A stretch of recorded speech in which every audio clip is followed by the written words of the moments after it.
This is breaking news from Channel 7 Eyewitness News. And that breaking news tonight involving an unprecedented purge at the Pentagon. President Trump firing 2 members of the Joint Chiefs of Staff, including the chairman, along with several other generals. Also tonight, a community gathers in mourning for a transgender man who was tortured and killed. But first tonight, Mayor Adams, a judge ruling to vacate the mayor's criminal trial, but not the federal corruption charges against him. And the question tonight, could the judge's decision end up being the best possible outcome for the mayor? Eyewitness News reporter Stefan Kim leading us off tonight.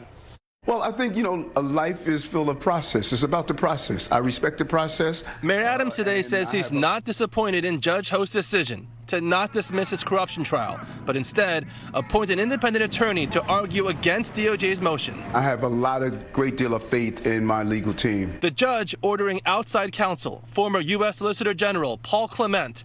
Experts say it's a wise move. It's a good, politically conservative, but excellent attorney. And this, I think, will give him some cover. He can't be accused of being too liberal because of his background. And I think it was a very smart choice. The mayor, meanwhile, pushing back on critics who say he is beholden to President Trump's agenda and assuring New Yorkers the city's best interest is his priority, pointing to his fight to reclaim $80 million seized by the feds from the city's bank account. Again, I can say it over and over again. We lost $80 million from a clawback. The Corp Counsel is suing. It's my understanding the lawsuit was filed this afternoon. I think the mayor was slow to it, but I'm glad it's filed. City Comptroller Brad Lander, who was running for mayor, says he still has doubts. That's only because I demanded it last week. We raised the alarm bell when the $80 million was stolen. The mayor was AWOL. We demanded they go into court on a lawsuit. We shouldn't have had to demand it. Those same people didn't raise their voices when we had $7 billion that were removed from the city. That's the hypocrisy that you're seeing right now. You see consistency from me. I raised issues with the previous administration. I'm raising issues with this administration about funding for New Yorkers. Meanwhile, when the acting U.S. attorney resigned, she alleged the mayor cut a deal with the Trump DOJ. Clement can also review that claim, and experts say that matters because it can be used to argue the mayor is being leveraged, and then the case can be dismissed without prejudice. In Lower Manhattan, Stefan Kim, Channel 7, Eyewitness News. Now to that breaking news out of Washington, where tonight there's been an unprecedented sweep of top brass at the Pentagon. The White House firing 2 members of the Joint Chiefs of Staff, including the chairman, General C.Q. Brown. Several other top military officers were also let go. We know starting next week, 5,400 military probationary civil workers will follow them all out the door. Today, the Pentagon saying that they are being released in what's the first wave of the Trump administration's cost-cutting sweep. And we're also following breaking news tonight in Newark. A deadly fire on a boat parked in an alleyway. 3 people were on that boat, 2 women and a man. Both women died. Right now, word on how that fire started. We'll have the very latest on this story beginning tomorrow morning at 6 a.m. Lee? Okay, Sade, time for AccuWeather. Couldn't be more different than last weekend. Remember, it was the snow going to a soaker. This weekend's just beautifully boring. It comes complete with a weekend thaw, little melting. If you have snowpack where you live, there'll be some melting and refreezing. Just watch out for some black ice each morning. Our wind gusts are backing off, but still a little gusty. Some gusts are near 30 miles an hour. That means wind chills are in the teens and single digits. The winds will continue to back off during the overnight. We are mainly clear in 25. Here are some other temperatures across the area. 15 Liberty, 20 Poughkeepsie, 24 in Islip, and 27 in Lakehurst. So don't expect it to be mild first thing tomorrow. Still be really chilly, but bright and sunny, and then temperatures make a run at the 40-degree mark. This will be the first time we have back-to-back 40-degree days since the 3rd and 4th of the month. Sunshine for sure to start the day. We'll notice some high clouds filtering the sun during the afternoon, but overall, really pretty day, and tomorrow evening won't be all that bad. So this is an extended break from blustery conditions. After the gusts go away tonight, we really don't have strong winds until we get to about a week from now when the breezes pick up. We're above average by Sunday for a change. 2 shots at 50 degrees next week. In fact, might be able to bump Tuesday up because it's looking a little drier. There are some rain chances, certainly not snow, and no big storms. 7-day AccuWeather forecast in just a few minutes. Okay, thank you, Lee. The murder of Sam Nordquist was one of the most disturbing New York State police had seen in decades. The transgender man tortured for over a month in upstate. Tonight, the trans community, already under siege in the current political climate, coming together to console each other in the city with challenges ahead. Here's Eyewitness News reporter Anthony Carlo. their voices, even though their hearts are heavy. Laying flowers at the Church of the Village Friday evening, the trans community grieving a murder so grisly. There is grief and sadness. There also is deep concern and deep heartbreak and deep rage. Trans lives. The life of Sam Nordquist was brutally taken. Authorities say the 24-year-old transgender man was tortured for over a month by these 5 people before his body was dumped in a field upstate. Police calling the case beyond depraved. 2 more people were charged with murder Thursday. It's just unfathomable to me. Like, I am just not going to let it go down and not show up in these spaces to be supportive. Hand over heart, the abhorrence was palpable among vigil attendees. Nordquist traveled from Minnesota to be with a woman he had met online. As brutal as it was, authorities say there is no evidence this was a hate crime. The suspected killers also identified as LGBTQ. Key Williams helped organize this vigil. Just because somebody identifies as LGBTQ or somebody is in relationship with someone does not exclude them from the possibility of committing such acts. Among those who packed this church tonight, those who call themselves allies of the transgender community, who don't experience the same hate and vitriol, but see it and see it growing. Marika Bernstein-Kondos is a therapist. We have these preconceived notions, all of us, about one another. If we're exposed, we really learn firsthand that, we may look different on the outside, but on the inside, we're all the same. The last couple of weeks have been difficult for the transgender community. They were able to take the T off of Stonewall. That's not okay. They are not okay, but willing to keep up the fight. In the Village, Anthony Carlo, Channel 7 Eyewitness News. Tonight, new details of a possible defense strategy for accused killer Luigi Mangione. He was in court today, charged with murdering United Healthcare CEO Brian Thompson. And at court downtown, the bizarre infatuation with Mangione continued.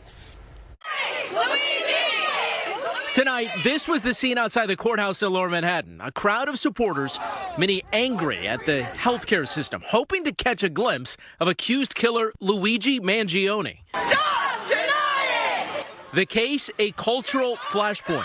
The young suspect seeming to garner more sympathy than the man he's accused of murdering. Luigi, what do you think of the support for you outside?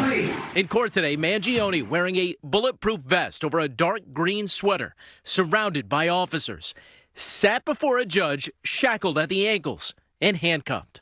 His attorney arguing images like this will make it more difficult for Mangione to get a fair trial. He is being publicly treated as guilty and as having the presumption of guilt as opposed to the presumption of innocence, which is what he is entitled to. Mangione pleaded not guilty to charges he murdered United Healthcare CEO Brian Thompson in Midtown last year. 2 weeks later, he was arrested at this Pennsylvania McDonald's. Now, his attorneys say there are, quote, serious search and seizure issues with the evidence collected there. We are concerned that Luigi's constitutional rights were violated in Pennsylvania. Cops say they recovered a pistol, clothing that matched surveillance video of the suspected shooter, and a notebook describing an intent to, quote, whack an insurance CEO. I expect that the defense will challenge the evidence and the investigation by the police and by the prosecutors, and that in the end, they will hope that they have jurors who are sympathetic to Luigi Mangione. Well, the first 2 lawsuits filed tonight following the crash landing of a plane in Canada. Those lawsuits filed against Delta Airlines, claiming Delta's negligence contributed to the crash. They are asking for monetary damages, saying the company caused them to suffer extreme injuries and emotional distress. The plane crashed as it was landing earlier in the week in Toronto. Everyone survived the crash. Thousands of foreign aid workers at USAID can now be put on administrative leave. Today, a federal judge dissolved the temporary restraining order that blocked the agency's overhaul. A Trump-appointed judge ruled that workers failed to show that there would be irreparable harm. The White House plans to keep only 600 out of the thousands and thousands of USAID workers. Being reversed tonight, the Trump administration's funding cuts to a health fund for 9/11 heroes. The World Trade Center Fund staff was set for a 20% reduction under the cost-slashing DOGE initiative. That sparked bipartisan outcry in Congress. Then the White House did an about-face. First responders who worked in the rubble call the fund a lifeline for treating 9/11-related illnesses. Tonight, Pope Francis is still in the hospital, getting better, but his doctors say he's not out of the woods yet. They gave their first public comments today, an update on his condition, saying that they expect him to recover from his double pneumonia. The 88-year-old pontiff was admitted to the hospital a week ago and is expected to remain there until at least next week. Well, new at Next at 11, the family of Eric and Lau Menendez reacting tonight after the L.A. District Attorney opposed a new trial. And we've got details on a listeria scare for a popular supplemental shake. Need a morning routine? Wake up with Eyewitness News this morning. Breaking news and headlines to start your day. The AccuWeather forecast to know what to wear. Traffic and transit alerts to get you there on time. Eyewitness News this morning. Monday on Channel 7 and wherever you stream.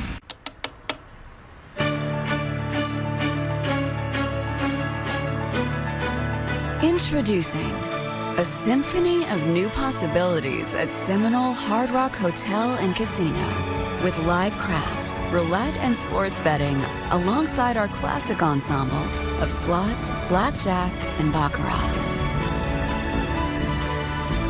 Your Florida escape awaits. Visit hardrockholly.com for more info. Power up, America. The Ford President's Day sales event is here. Save on the vehicles that will take you places, give you a surge of productivity, and a new sense of freedom. So head to your local Ford store, because it's time to get in the driver's seat. A special offer for Jeep and GM owners. Lease a Bronco Sport for $289 a month for 36 months. Only at your local Ford stores. Jersey's problem? A crazy expensive. Are you kidding me? Who can afford this problem? Well, Josh Gottheimer's a proven problem solver, and he's running for governor with plans to cut property taxes 15%, tax credits for renters, and lower taxes for seniors. Jersey is unaffordable, and there are plenty of naysayers and doubters who will tell you it can't be fixed. They've given up. I haven't. I'm going to cut your taxes and solve this problem. Josh Gottheimer, lower taxes, lower costs for Jersey. You sure you're going to be okay? I'll be fine. Bye.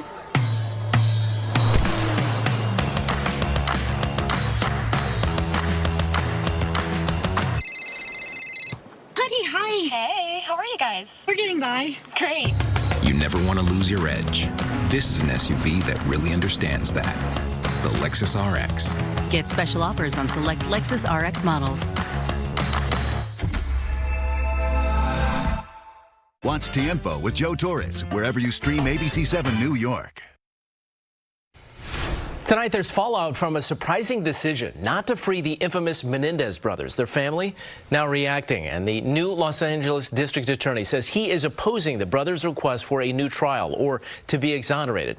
Family members have been fighting for it, saying for years they were sexually abused, the Menendez brothers, and that pushed them to murder their parents more than 35 years ago. For weeks, it seemed like they may get their way. So what changed? Here's ABC's Matt Gutman. After 35 years in prison for the shotgun murders of their parents, tonight that new legal roadblock for the Menendez brothers, newly elected L.A. District Attorney Nathan Hochman announcing he will oppose their push for a new trial, one of three potential paths to freedom. The court should deny the current habeas petition by the Menendez brothers. In a new video, the DA's office laying out the anatomy of the case, casting doubt on the authenticity of what the Menendez legal team claims is fresh evidence that would warrant a new trial, including a letter Eric allegedly wrote to his cousin months before the murders, claiming sexual abuse by his father. If they had this evidence, if this letter truly existed, the defense counsel would have absolutely used it at the trial. The DA accusing the brothers of consistently lying after the murders and casting doubt on their claims of sexual abuse. Having reviewed 50,000 pages of documents, etc., do you personally now believe that they were not sexually abused by at least Jose Menendez? They absolutely testified to it in great detail. I also understand that when it came to any corroborating information about that sexual abuse, it was extremely lacking. Those allegations at the heart of their self-defense claim in a trial that captivated the country. I just told him that I didn't want to do this and that it hurt me. Just 24 hours ago, Lyle Menendez revisiting those moments during a rare prison interview with his brother on the TMZ podcast, Two Angry Men. I was the first person to testify in front of a national audience about male sexual abuse.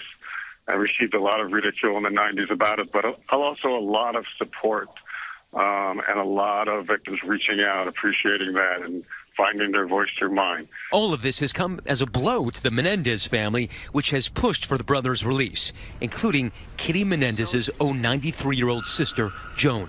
They were just children who could have been protected and were instead brutalized. The Menendez brothers could still be freed by a grant of clemency by the governor, or more likely through resentencing that examines their rehabilitation in prison. The victims' families in this case are actively trying to pursue the brothers' release. So how much of a factor will that play in your decision-making?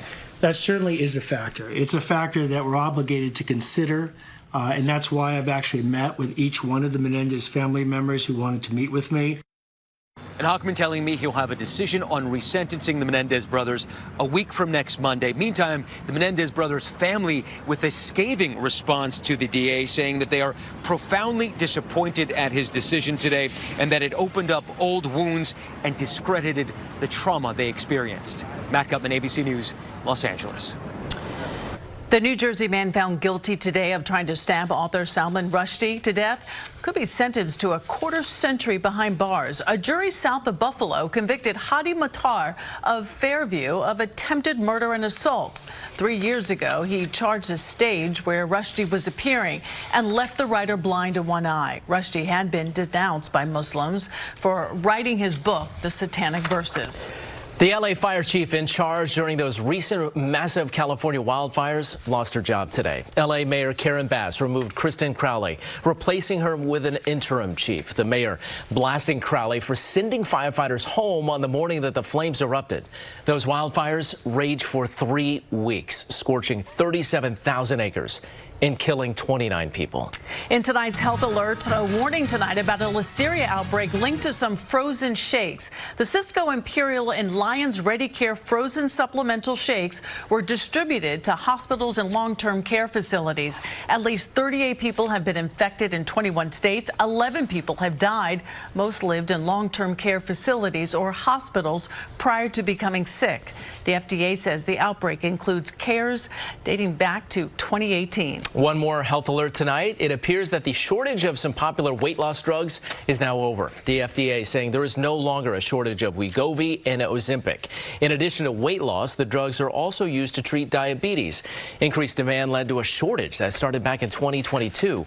The drug maker says it is now meeting or exceeding current and projected nationwide demand. Tonight, a public library in the Bronx is turning the page on the past and beginning a new era. 2, 3. The ribbon was cut at the new state-of-the-art Hunts Point branch. The entire landmark building was not only renovated, but reimagined. Of course, there are books, especially for Spanish speakers, but this is more like a community center. We will ensure the future of students who take advantage of the resources in our teen center here. This is a place of dignity. We walk into these doors and it is bright and it is beautiful. Well, this branch of the New York Public Library was closed for more than 3.5-year makeover. It was all made possible by a $176 million Carnegie renovation program. And Lee, we are going through the same thing ourselves, turning the page on the past and beginning a new era. Yeah, wonderful to see that thriving library. And yeah, Sade referring to our move downtown, our final broadcast here from 7 Hudson, at least with the 11 o'clock weekday team. One more show tomorrow morning from 7 Lincoln. So here's some great news after having a snow or weathercast last Friday packed with snowfall maps, rainfall maps, wind gusts. I get to talk about a little thaw going through the weekend as we climb through the 40s. We'll be in the 50s by Tuesday and Wednesday. In fact, it went out, but our broadcast was right downtown there, so we'll get that camera back. Doesn't want us to leave. The 7 Lincoln must be controlling the cameras. 23 degrees right now, a northwest wind at 10, gusting to about 22 miles an hour. Today's high only freezing, the average 43. We'll get there by Sunday. About 7 years ago, it was 78 degrees on the state. There are your sunrise and sunset times. So during the overnight, we're in the low 20s. These are sustained wind speeds. They're fairly low. We start out with sunshine. There might be a gust by morning that's 15, 20 miles an hour, and then during the day, not too many gusts. You'll notice a breeze at times, but sunshine, and it's certainly not that blustery wind. And when we get into the low 40s tomorrow afternoon, it'll feel pretty nice. Still feel chilly in the morning.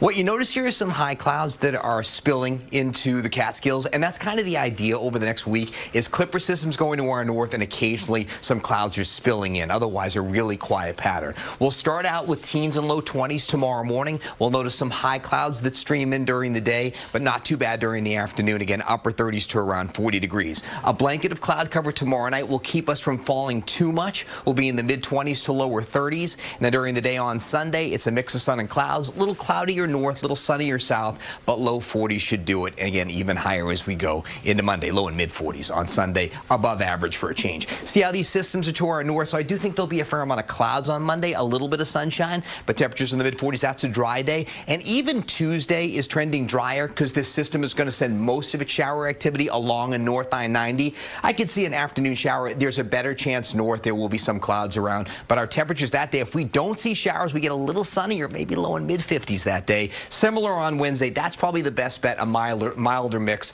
and by Thursday, there are a couple of showers around. 21 degrees, 7 in the morning. It's mostly clear, very cold, less wind, teens in the suburbs. A high of 40 tomorrow after a cold morning. Sun is mixing with high clouds, less wind, and a milder afternoon. 31 tomorrow night, variable clouds, not as cold, 20s in the suburbs. Here's your 7-day AccuWeather forecast. 40 to 45 over the weekend. More clouds on Monday. We'll talk about a shower Tuesday. Stress that it's probably off to the north. Wednesday will be a pick of the week at about 52. There'll be a couple of showers on Thursday. That doesn't look like a heavy rain. And now the level of chill is dropping back into the low and mid 40s. So not all that bad. Danny Beckstrom will have an update in the morning. For now, signing off from 7 Lincoln Square, I'm meteorologist Lee Goldberg. That's toughy. Yeah, I'm going to miss this place. It is tough. You feel it right there in your heart. Okay, thank you, Lee. Well, dramatic video tonight showing an explosion at a beachside resort in Hawaii. The blast sent debris flying, and people who were walking on the beach were sent running. Authorities believe at this point it was a propane explosion that was caused by a grill malfunction. But the investigation is continuing. At least 7 people were hurt, 3 of them critically. It has been 60 years since the assassination of Malcolm X. Tonight, his family back in that Audubon ballroom. Hear what they are now asking the federal government to do. And a quick programming note to pass along. We invite you to join us tomorrow night at 7:30 for our annual Operation 7 Save a Life special. Bill will be hosting. He'll be taking a look at many things that you can do to keep you and your family safe in the event of a fire. We could tell you what it's capable of. Or you could find out for yourself. How we get there matters. Get exceptional offers at your local Audi dealer. I was exhibiting symptoms of heart failure. I was quickly diagnosed with an aneurysm. I was terrified. Jay had a procedure where his aortic root was essentially replaced. He's doing beautifully. Learning that it was hereditary, my attention quickly shifted to my daughter. We are not just individual doctors, we're really family doctors. I wouldn't be here today without New York Presbyterian.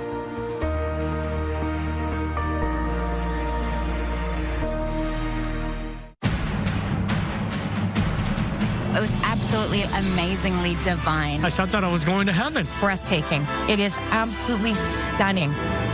I feel better about the world. I feel uplifted. I have never seen a production any better than this, anywhere. This has just been therapy for the soul. It's a must-see, must-see.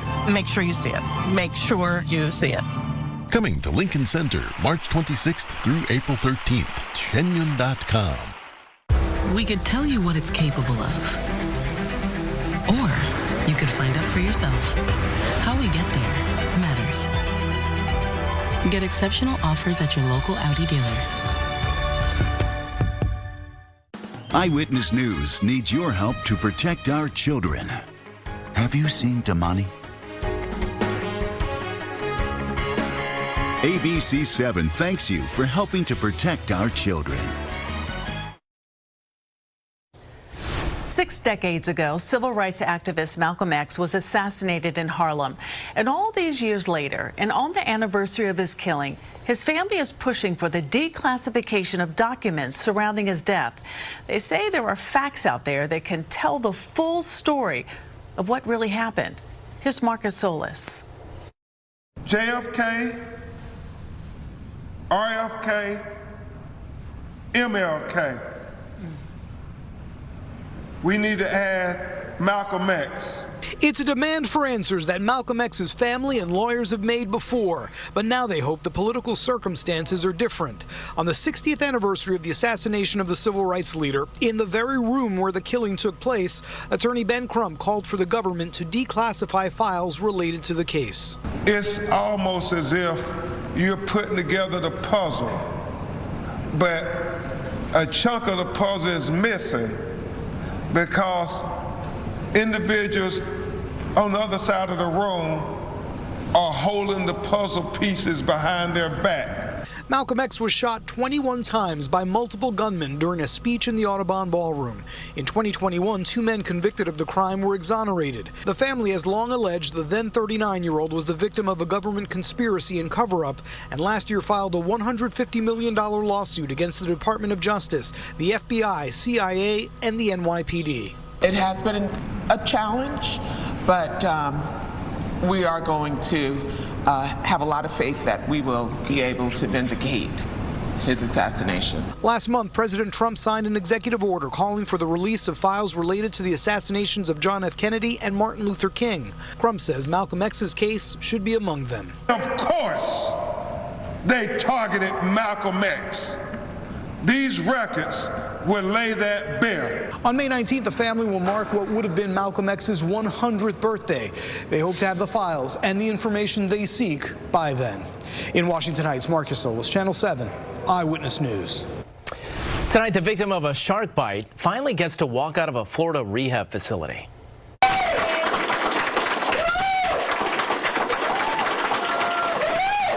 Finally, you see a smile on her face. Riley Decker and a friend came face to face with a shark in the Bahamas earlier this month. She felt a tug on her leg, but kept swimming. Turns out the shark had bitten her right into her leg, and then she ended up in the hospital. We're going to get little shark teeth on our feet after tattoos. We're going to get a shark tooth tattoo just for the representation down the road, obviously. Wow, she is taking this all in stride. She says she's thrilled to be going home.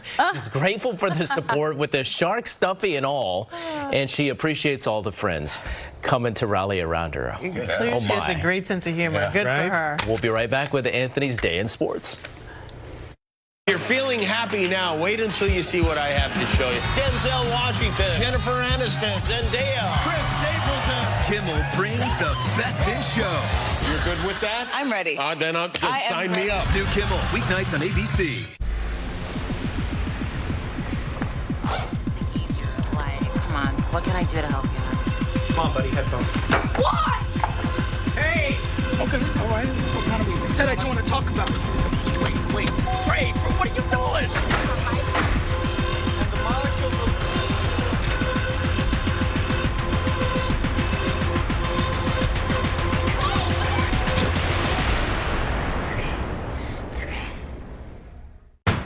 ShopRite. We started here.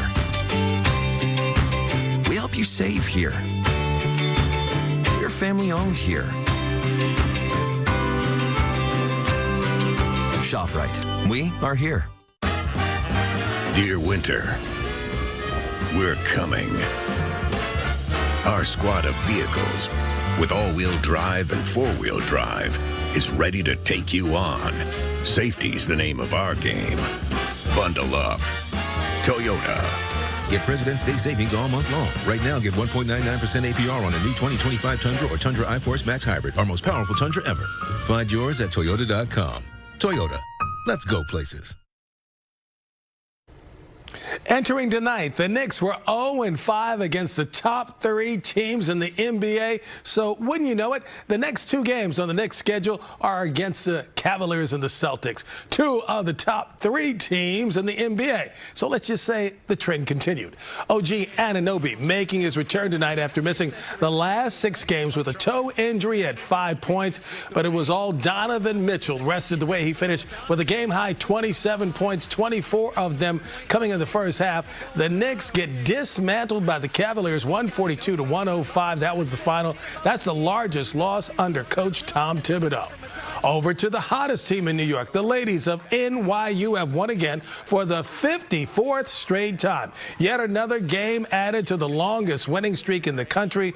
The Violets beat Carnegie Mellon 83-52 tonight. Just for good measure, their win. The Violets clinched their 4th straight conference title. And oh, by the way, the NYU men also won tonight, claiming their 2nd straight conference title.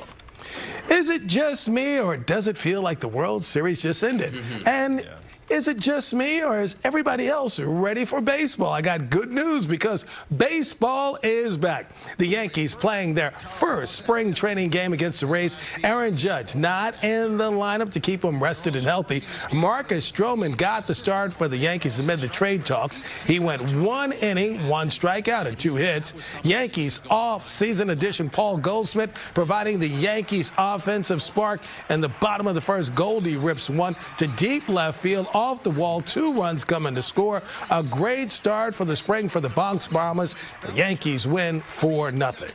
And before this afternoon's first pitch, the Yankees modified one of the longest and most iconic franchise rules in sports. The Bronx Bombers are once again allowed to be the bearded Bronx Bombers. The rule was established back in 1976 by George Steinbrenner, but this morning changed by his son Hal to allow well-groomed beards, effective immediately.